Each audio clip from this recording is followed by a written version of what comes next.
Okay, guys, we're going to have a Grail Quest wrap up.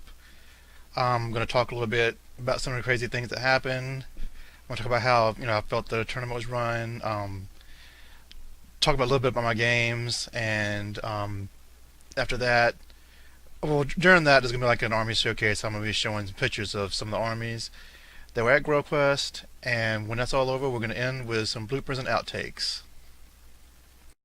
I'm going to start off showing this picture of this cool rock pile. I didn't realize it had too much armor, but it was. I think it would still make me nervous because it only has 3 attacks. And I know it has um, impact hits, but just having only 3 attacks would make me a little bit too nervous to try to use this. But this is a really awesome model, and I really love the way he has it painted. And going along with this Ragnarok, it looks like it's a pretty cool duo. Okay, so now we're going to get into the pictures of the different armies. And a lot of these, if you saw my Southern Assault army review, a lot of these armies you're going to recognize from there.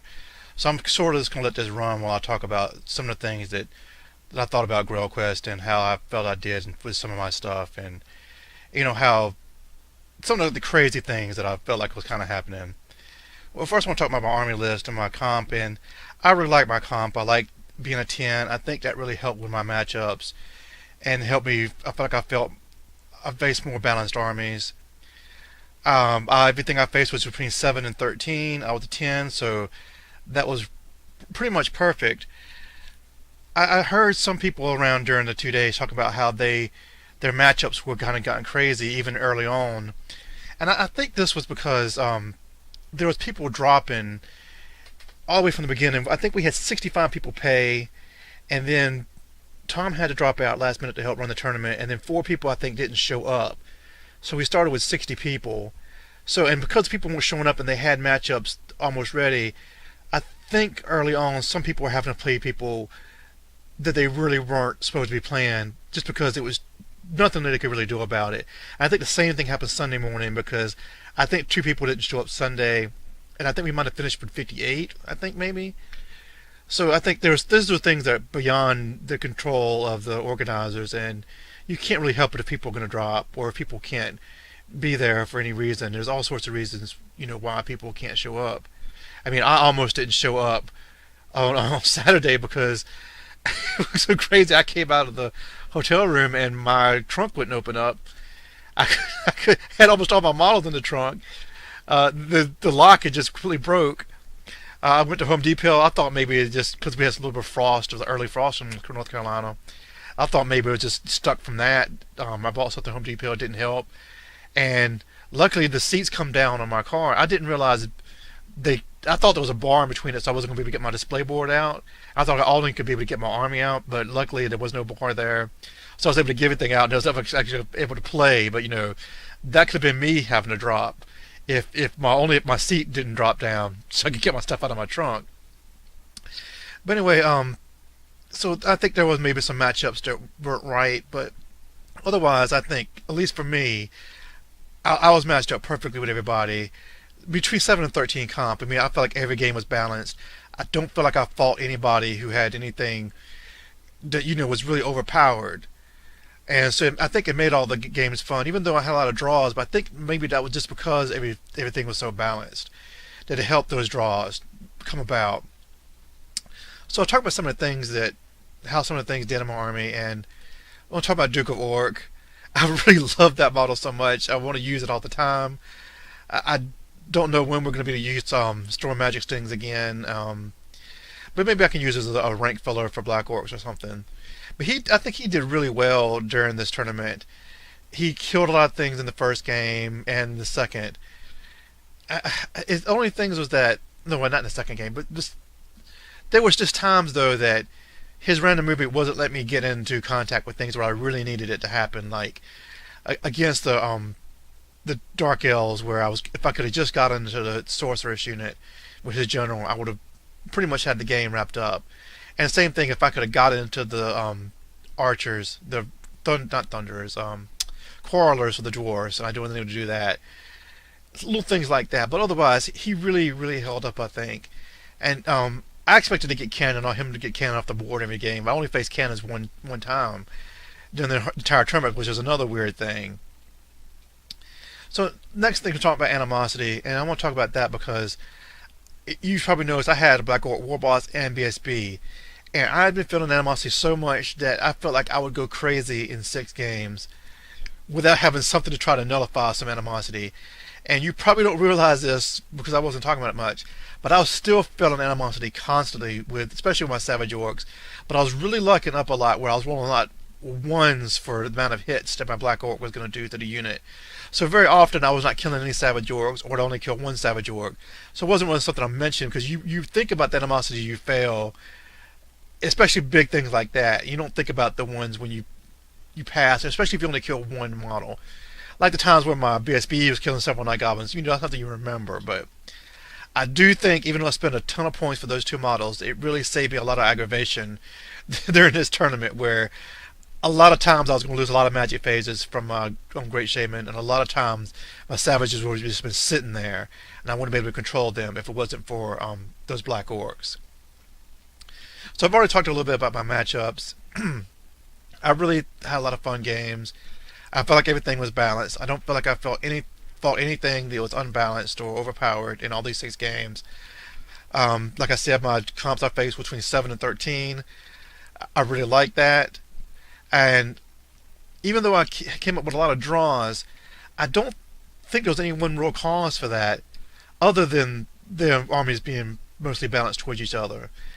Because, well, against matched Orcs and Goblins, and against those warriors that were really faster than me, I was a bit defensive for those 2 games. But against the Dark Elves and the Tomb Kings, where I had draws, I was going on the offense. So I don't think I was being too defensive, because I had 2 draws where I was being offensive and 2 draws where I was being defensive. So I think those 4 draws came about just because the armies were fairly balanced. So we'll talk a little bit about the crazy things that was happening in this tournament. I mean, I had all sorts of insane heroes going on here. My Savage Orc level 1 Shaman, if you've seen my battle reports, it killed a Bell Taurus. It survived a round of challenge with a Chaos Lord on a disc. I mean, Snotlings, not even the pump, but the Snotlings did the final wound to a level 3 Chaos Sorcerer and killed it. When I think it had like a 3+ armor. And I think I had a ward too. I don't even remember. But and then my gigantic spotter could have been a gigantic hero if it had just. I mean, it not only survived 2 rounds of combat with a unit of Witch Elves, it broke them. And if it could just caught them, between that and the Duke of York missing the charge on the crossbows, if it could just caught those Witch Elves, I think it would have really completely changed that game. So like a lot of little crazy things was happening during this tournament, which makes it a lot more fun when you think about little things happening here and there. And the biggest thing was Butt Stallion. I mean, that really made the fun thing for me for this tournament, just seeing what Butt Stallion could do. And I was not trying to get him killed in every game. I wasn't thinking about that. I thought he lived through a game or 2. It wasn't until I was doing these battle reports that I realized Butt Stallion died in every single game. So, Butt Stallion, what are you going to do? And the last couple of things I want to talk about is, first I want to talk about Swedish comp. I've done a complete 180 on my viewpoints for Swedish comp.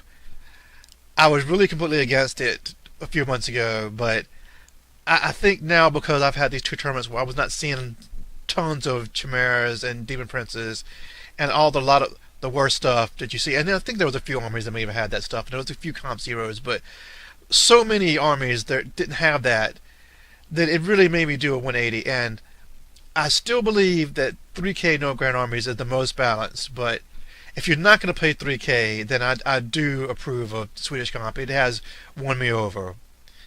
And finally, I'd like to talk about how Growcusters won. Ben and Tom, they did a fantastic job. I know they had other people helping them, like Jeff and Jeff Jefferson and Shane and everybody, and they always do a great job. And I want to thank them for the great tournament they ran. I mean, they answer your questions. They have tons of people constantly berating them, asking them questions, and they're constantly busy, but they're always there for you. And everything was wonderful inside the Atomic Empire. I mean, we had tons of space. The tables are all great. It was just a load of fun, and really looking forward to Brawler Bash, and hopefully we can get even more people showing up for that. And so that's pretty much all I want to talk about for the Grow Quest, and we're going to go ahead and leave you with some bloopers and outtakes. I hope you enjoy them. Alright, and Footagork! Crap. And Footagork! Crap. Try one more time. Okay, Footagork! Dang it! Hi, I'm Duke of Orc.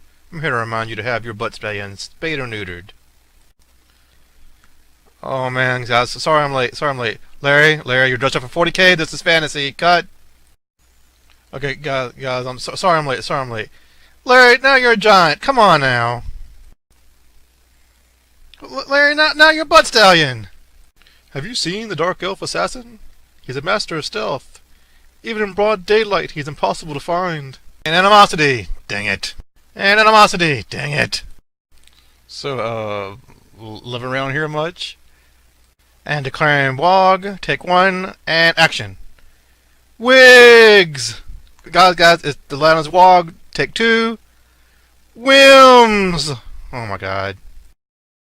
Hi, I'm Duke of Orc, reminding you to never declare WOG, ever. Footagork! Dang it! Alright, one more time, and Footagork! Son of a... Is this bothering you? We're sitting right here. You can't see us. Is this annoying you? I'm gonna kill you, you stupid dwarf. Guys, I'm from the future. In the future, we've killed all the dwarfs. You have to stop fighting. You know, I've never got to kill a dwarf. Never got to kill a dwarf. I've never got to kill you. I'm gonna kill you. Come on, Larry. Now you're a witch elf. Wharf. Take four. Whoa. Cut. Your honor, give me your damn loot. Take one. Action. Give me your wham stoots. And animosity. Ah. Hi, I'm Duke of Orc, and these are my savages. We're here to remind you that dwarfs are people too. And that's why we want to kill them. Da da da da da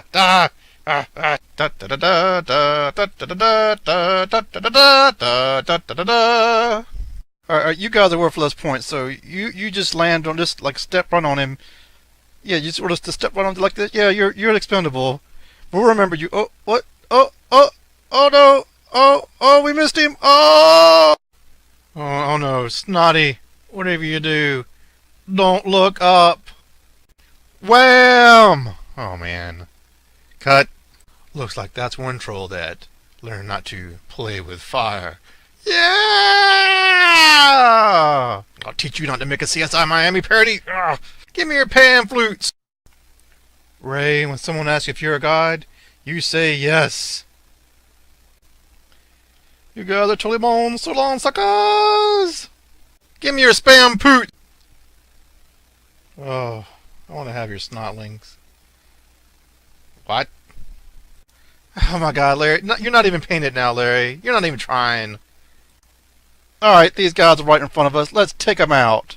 Let's show them how it's done. Dang it. If you could fight just one person, who would it be?